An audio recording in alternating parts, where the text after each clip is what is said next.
African Renaissance. The concept that the African people and nation shall overcome the current challenges confronting the continent and achieve cultural, scientific, and economic renewal is here, with young men and women taking the lead. Some call them the new school heroes. We call them under 40 CEOs. So I was told to speak about wealth inclusion, innovative strategies to induce economic prosperity. And, in the slide one of what you would get, I sort of say, let's talk about what's good, at least. And the first thing that I do talk about is that by next year, we're going to be 20 years uninterrupted democracy. Maybe you want to clap for that. Because frankly speaking, the topic that you're discussing is correlated to economic prosperity. We have found over time that democracies where you stay with it and you over time build the right kinds of institutions of democratic accountability, and that your democracy matures on the principles of economic freedom, that people and their countries do better. It may be a very slow process, but democracies have a way of delivering more inclusive development than tyrannical types of government. And so, it makes you sort of understand why that wisecrack, Winston Churchill, would look at all other kinds of government and then in a quote say that democracy is the worst form of government until you've tried all the others. So we know that we as Nigerians at least tried one other type. Well, what was that other type we tried? Military. And we know that, does anybody want military rule again? No. And those of you that are even saying it didn't know exactly what it meant. You were just growing into your years when we were easing out of it. But for those of us who sort of grew up, the only thing we knew was military. We awoke and just saw people who wore khaki. And that was our lot. That was just the way it was. My first time of voting was in 1993, which is why I didn't take kindly to it when that election was annulled. So here we are with a generation that likely, like anyone who was born in 1999 would be 20 years next year, isn't it? And the only thing they would have known is democracy. So if you tell them about military, they would wonder, what do you mean? So that's a good place to start and to celebrate and to say, well, in my own case, thank you, Jesus. So we say that, but then we say that we are a 190 million people economy, an economy that has been, very volatile, an economy that is so sadly correlated and, with the tops and tons of oil.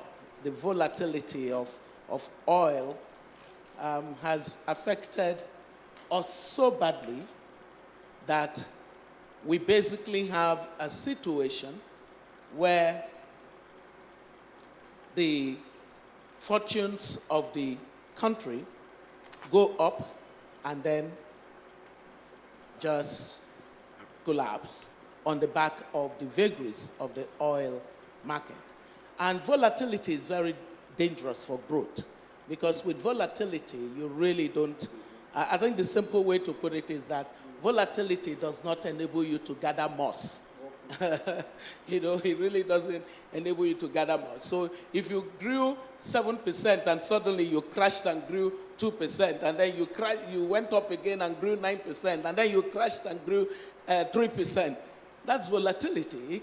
Such volatility is not good for economic growth. And so it is definitely not something that has helped us.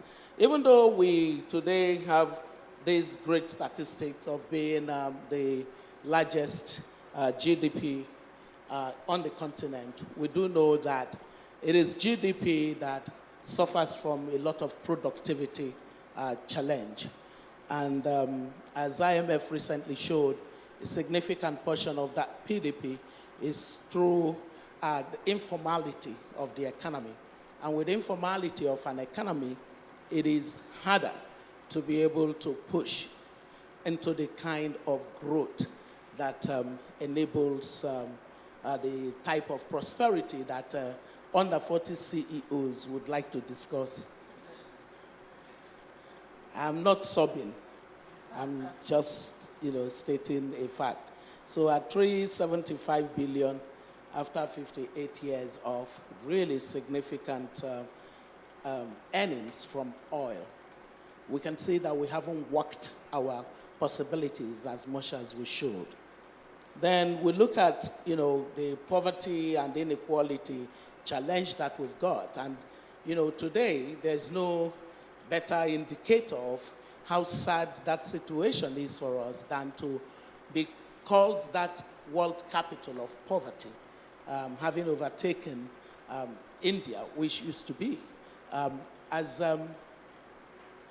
a country with almost 87 million of our citizens classified as extremely poor, and India, being 7 times our population, at 79 million, now trails us. And that's not a good thing, because you don't know how often our people at my former place of work, the World Bank, sort of just wait to see what would happen with oil revenue and then use it as a basis to then do some academic study into what has happened again in Nigeria between the IMF and the World Bank. The tragedy of the resource curse, as epitomized by our country, can be very painful. I recall that as VP at the World Bank, after having been part of the economic team that innovated on the idea of the excess crude account and the benchmarking of oil to the benchmarking of the budget in a way that enables smoothing in the patterns of expenditure and the sense that you can have a stabilization mechanism to enable you achieve that. We sort of thought, okay, we've crossed, we've turned the corner in terms of what happens with Nigeria and oil and the impact it has usually in the collapse of expenditure. And every time that public expenditure collapses, what follows is that unemployment, the collapse of growth, the social capital that gets lost, and basically everything about human development indicator worsens. So when you have that, there is no way that you're not going to be growing your poverty numbers. And so you have that situation, and it's a worrying kind of situation. So we talk about poverty and we talk about inequality. With inequality, of course, you look at the Gini coefficient and you say anything that, gets you closer to 1 is really high. And we at 0.4 out of a possible 1, we're high by that standard. And inequality is not, poverty and then inequality as a combination really destabilize society.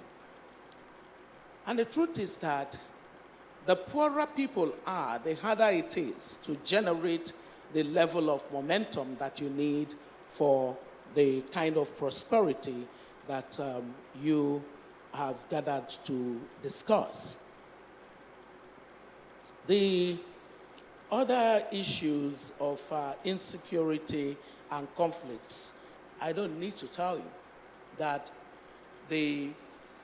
today's world sort of finds ways to benchmark countries among themselves, no matter what the topic may be. And so when it comes to resilience of the nation state, we now have different kinds of studies that enable us get some metrics through which you can do that.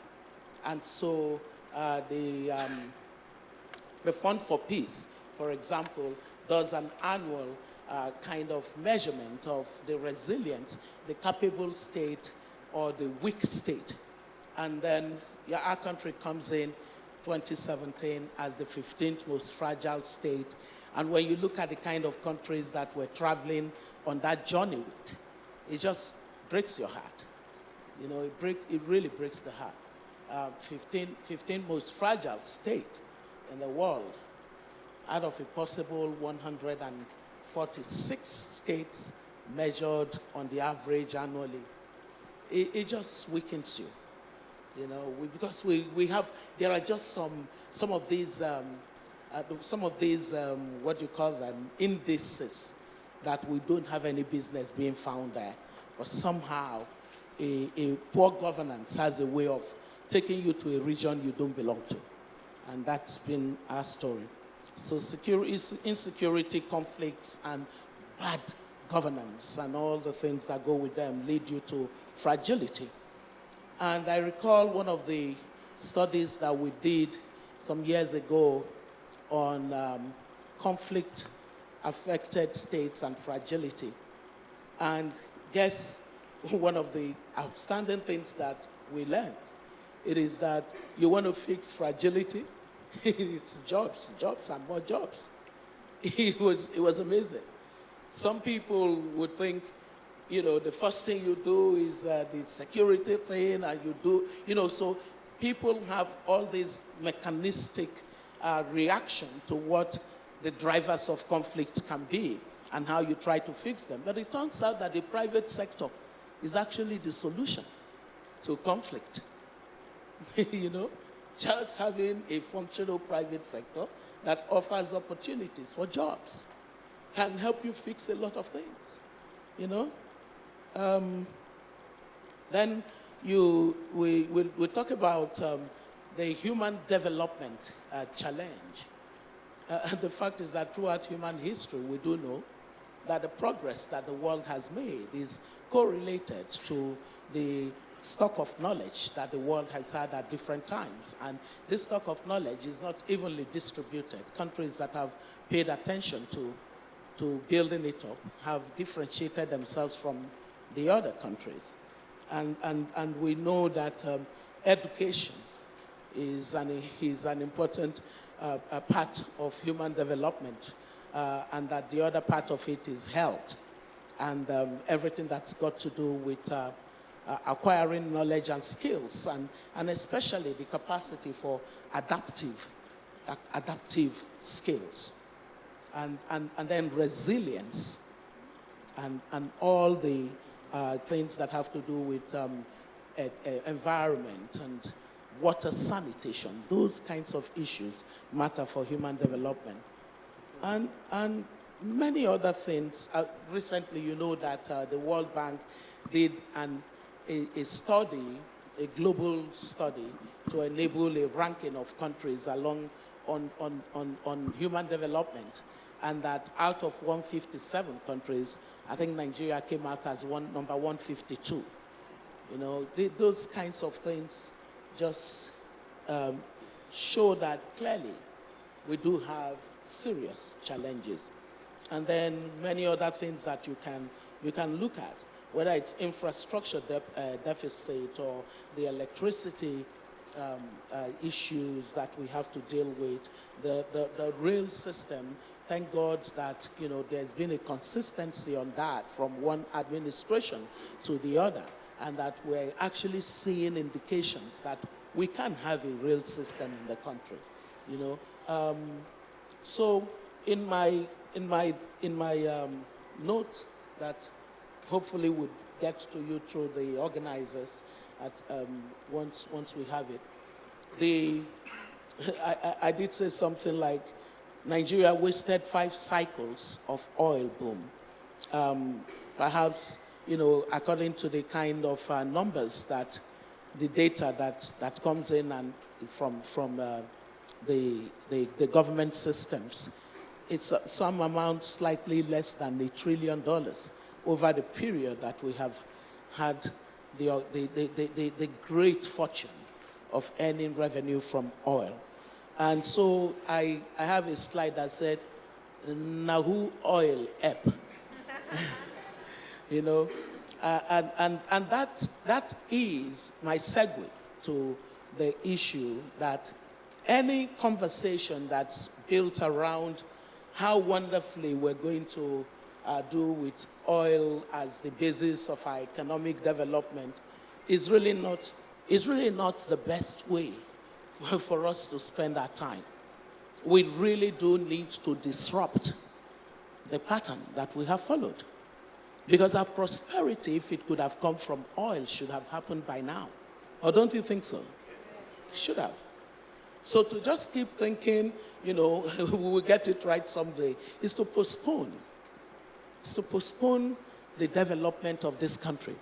And that's why a disruptive approach has to be to say to ourselves, thank you very much, but let's find a new trajectory to development. What are the things that we know that countries have done and done well and been able to achieve economic growth?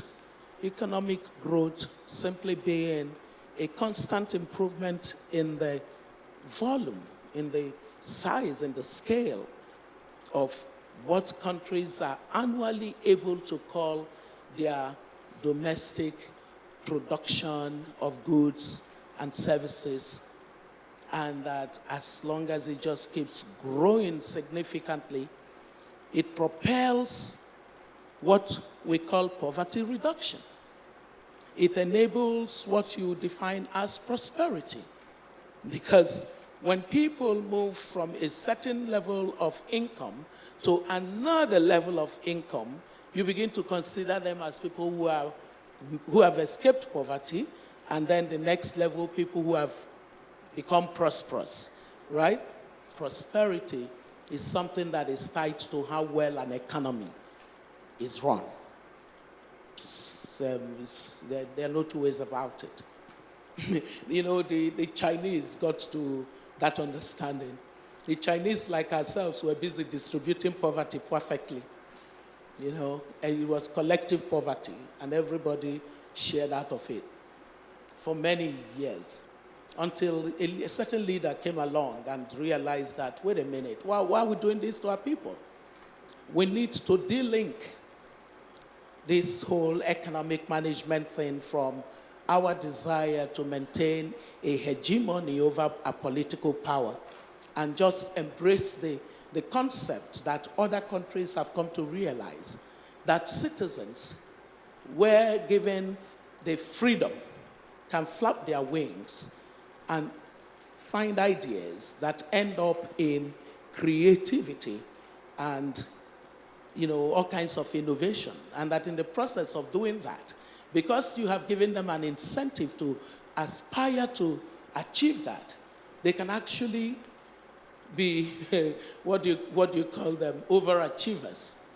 And that's exactly what happened with their economy. Because it became an economy that went from, less than, in fact, not close to 1 trillion in the 60s, just like we were, to becoming an economy which by 2017 is a 14 trillion economy. $14 trillion. That's not a joke. That's significant. Anybody, whether you like China or you don't like China, everybody knows that an economic miracle happened in China. Do you understand what I'm saying? An economic miracle happened. And so we have to study countries like that and say, what do we learn from them? We learn one thing. It is that a market economy, for all its challenges, is still the way to go. A market economy enables you to create prosperity.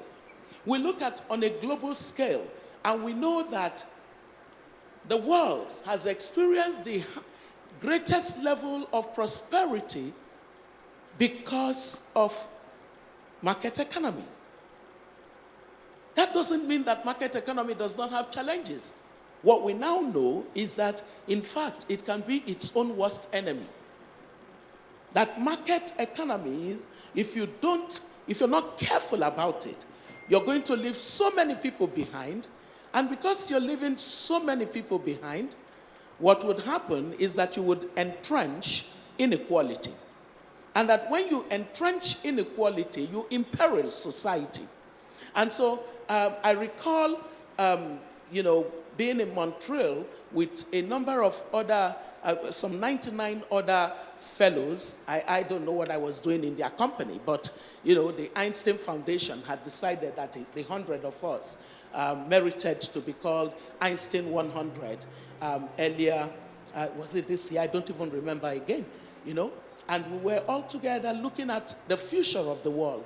And my own focus was on how capitalism could save itself from itself. So I'm not speaking to you as one of those starry-eyed people that don't understand that there are issues that we must address in terms of market economies. So I'm soon bringing this to a quick end because it is a simple proposition that I have around this matter of economic philosophy that we agree as a people who have practiced democracy now by next year for 20 years uninterrupted. What does that mean? What does that say to us? In the light of the fact that we have these dismal performances across the spectrum of what it means to be a developed society that we all don't like. We all don't like it. Well, maybe the political class really don't care that much, which is part of where I come out on this very, very unhappy. Because, how can you wake up and you're told that you have overtaken India as the world capital of poverty? And the people who should care about such news are not worried about the victims. They are busy quarreling as to who did it. No, it was you. No, and I'm thinking, where is the victim in the conversation?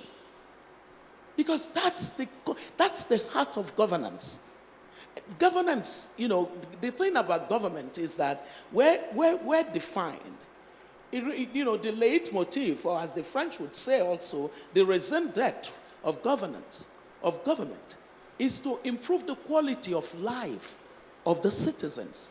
And so if government, over time, it just happens as a matter of a ritual, without there being that improvement, we must scrutinize it. We must call it out and say, this is not right. And not just call it out, we must do something about it. So, for example, some of you that have never known me to be associated with politics must be wondering, what is she doing saying she's going to be a politician? Well, I decided that actually Plato was correct when he said to us that those who think that politics is beneath them will be governed by their inferiors. That quote might sound a tad arrogant, right? It might sound a tad arrogant. But let me just bring it down a bit. Just think of the fact of Nigeria. Assuming Nigeria were playing in the Champions, is it the FA? That's what we call it, right? That's the championship, right? Yes. If it were playing in the FA, at what stage do you think it would constantly be eliminated? Why would it be so? Because of the quality of the cast of people. So assuming that Nigeria, as a political construct, as a government, as the politicians that we have, the political leaders that we have, were to be our own football team that goes on to play the Premier League. Pardon? Yeah. So we're not playing with our first 11 in our politics. And yet, you all sit as CEOs, hoping that somehow, your own group of friends that will enter into government and be SAs and be, something will open some little doors for your company to be able to get one thing or the other. No, it takes everybody down to not have very strong team of people who politically envision where society should go, because that's exactly what happened with the case of China or the case of Lee Kuan Yew in Singapore. In the case of China, it was Deng Xiaoping woke up one morning, and the story is something that I know very well because, it has a connection to World Bank. Bob McNamara, when he became the president of the World Bank, wanted to just make sure that China got reintegrated into the world economy and paid a visit. And then said to him, we're not like other people. We are so miserably poor. We know one thing. We are committed to beating this poverty, but we will do it faster if the World Bank can support us. And he made a promise to them.